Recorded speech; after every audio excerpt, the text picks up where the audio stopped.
예, 안녕하십니까. 국민의힘 서울시장과 부산시장 후보가 확정됐습니다. 서울은 오세훈, 부산은 박형준으로 결정이 됐습니다.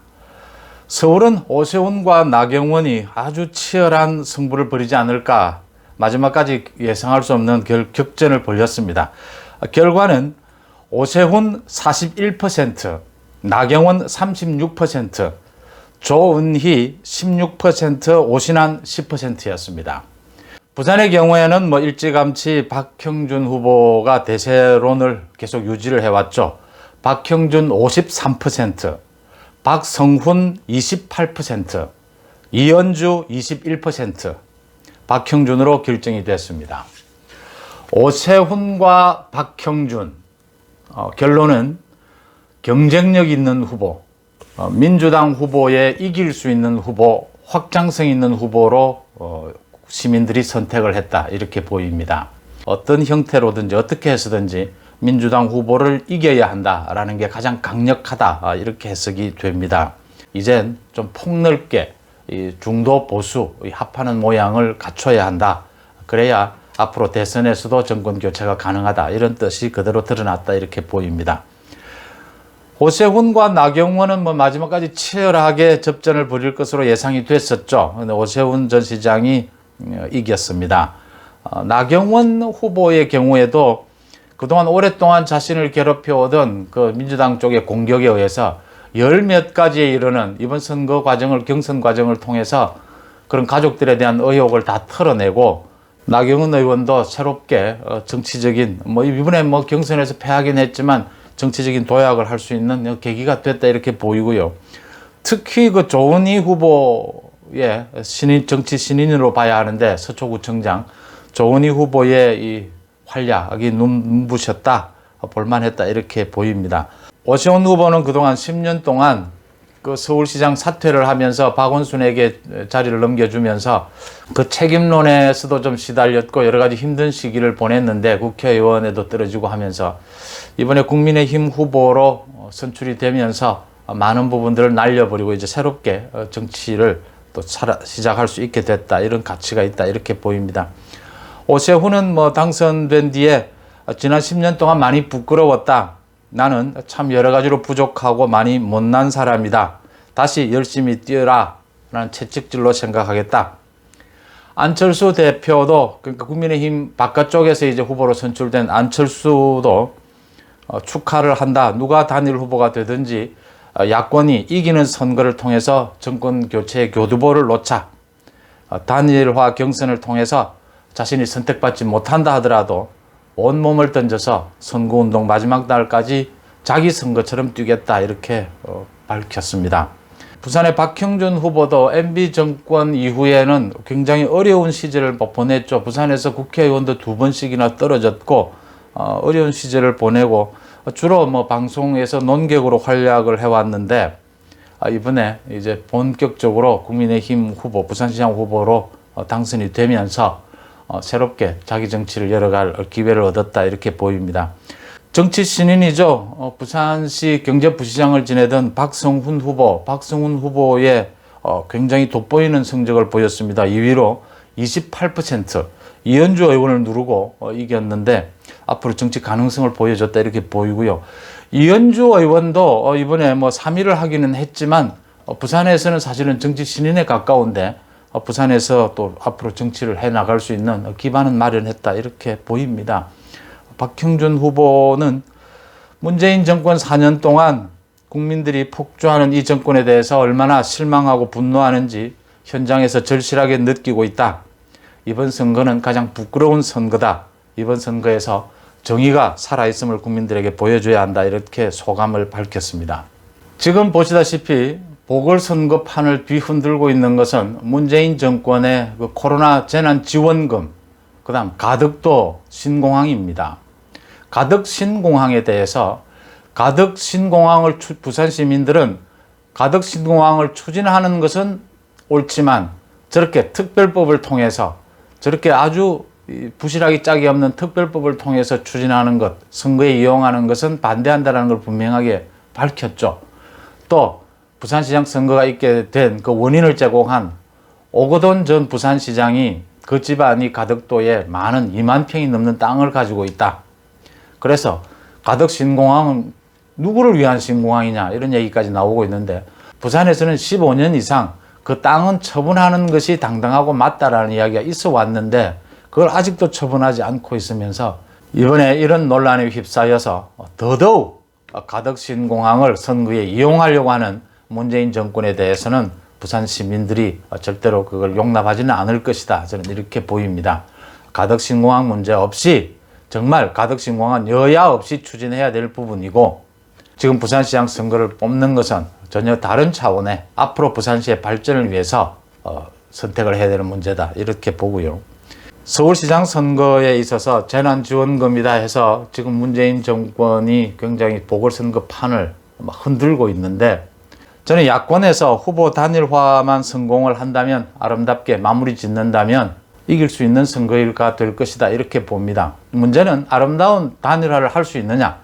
지금 계속 얘기가 나오는 것이 기호 2번이 좋으냐 4번이 좋으냐, 또 어떤 방식으로 단일화를 하느냐, 이런 얘기가 나옵니다. 이 부분에 대해서 제가 가급적이면 어느 후보에게 유리한, 일방적으로 유리한 얘기는 잘 안 하려고 하는데, 이 부분에 대해서 오늘은 좀 확실한 제 생각을 말씀을 드릴까 합니다. 먼저 어떤 방식이 좋으냐, 지금 뭐 여론조사 방식이 좋으냐, 선거인단 방식이 좋으냐, 이런 얘기들이 나오고 있는데, 안철수나 오세훈 모두 내년에 대선 후보로, 야권 대선 후보로도 조금도 손색이 없는 후보들이라고 생각합니다. 또 실제 누가 서울시장의 후보로 되든지 되지 않는 사람은 내년 대선 후보로 실제 나설 수 있다고 봅니다. 오세훈 후보가 서울시장 후보에 출마하면서 안철수 후보가 국민의힘으로 들어와서 서울시장 후보가 된다면 자신이 양보하겠다라고 말을 해서 많이 비난을 받았죠. 저는 그 당시에 그런 말을 한 적은 없는데, 오세훈 후보의 자세가 난 나쁘지 않았다고 봅니다. 그 이후에 오세훈 후보가 또 단일화가, 자신이 만약에 국민의힘 후보가 된다면 단일화의 방식으로 여론조사나 이런 방식이 아닌 서로 협의해서 단일화를 결정할 수도 있다라는 말도 했습니다. 저는 그 부분에 주목합니다.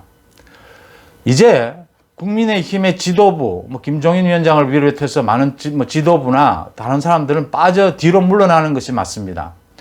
특히 김종인 위원장의 경우에는 이번 보궐선거판에서 이제 더 이상 역할이 없습니다. 자신이 할 역할이.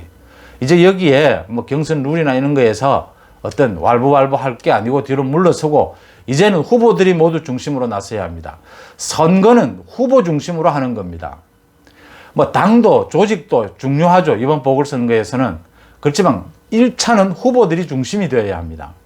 오세훈 후보가 나서서 이제 안철수 후보와 만나서 가장 좋은 것은 협의, 의논을 통해서 후보를 선정하는 것입니다.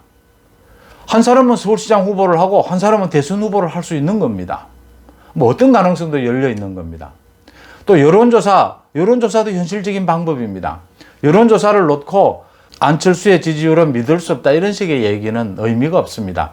국민의힘 경선 당시에도 역선택 얘기가 나왔지만, 그때도 국민의힘 지도부는 역선택의 가능성은 워낙 낮기 때문에 미미하다 해서 넘어갔던 겁니다. 근데 지금 와서 그 이야기를 다시 할 이유는 없습니다. 이런 대목에서 안철수 후보가 이야기한 민주당 지지층이 나를 지지하고 있다면 그게 뭐가 나쁘냐라고 한 말, 아주 좋은 대응이라고 봅니다. 또 내가, 안철수 후보가 한 말, 내가 만약에 야권 후보 단일 후보가 된다면 김종인 위원장도 나를 적극 도울 것이다 라고 이야기하고 넘어간 것 해도 좋습니다. 그런 점에서 경선 방식이 어떤 거냐, 별로 논란거리가 아니다. 후보들에게 맡겨두면 된다, 1차적으로. 저는 그렇게 보고요. 그 다음 2번이냐 4번이냐. 2번, 4번이 뭐가 그렇게 중요합니까? 제가 지난 유튜브를 통해서도 2번이든 4번이든 어떤 거라도 상관없다라고 말을 했지만 정확하게 말씀을 드립니다. 제 생각은. 지금 2번이 4번에 비해서, 국민의힘이 4번 국민의당에 비해서 서울 시민들에게 더 낫다라고 생각되는 것이 거의 없다고 저는 봅니다. 지금 서울 시민들은 이번 지금 국민의힘 경선에서도 보듯이, 국민의힘 바깥 제3지대 경선에서도 보듯이, 여론조사에서도 보여주듯이 지금 야권 전체의 이름이 중요한 것이지 국민의힘, 국민의당 이런 거 의미 없다는 이야기입니다. 번호 몇 번이든 서울의 시민들 크게 의미 없습니다. 4번도 아무 상관이 없고요. 조금이라도 더 중도 확장, 더 경쟁력 있는 후보면 된다. 지금 그리고 여론조사를 할 경우에 설문지 내용으로 적합도 조사를 할 것이냐, 경쟁력 조사를 할 것이냐, 또 이것 가지고 논란을 벌이고 있습니다. 언제나 좀 앞서가는 사람은 경쟁력을 묻는 조사를 하자라고 하고, 좀 뒤처지는 사람은 적합도 조사를 하자고 합니다. 안철수와 금태섭도 그런 논쟁이 있었죠. 적합도 조사가 뭡니까? 그러면 야권 후보로서 누가 적합하냐라는 건데, 야권 후보로 적합하지 않는 사람이 뭐 때문에 그 경선에 나옵니까?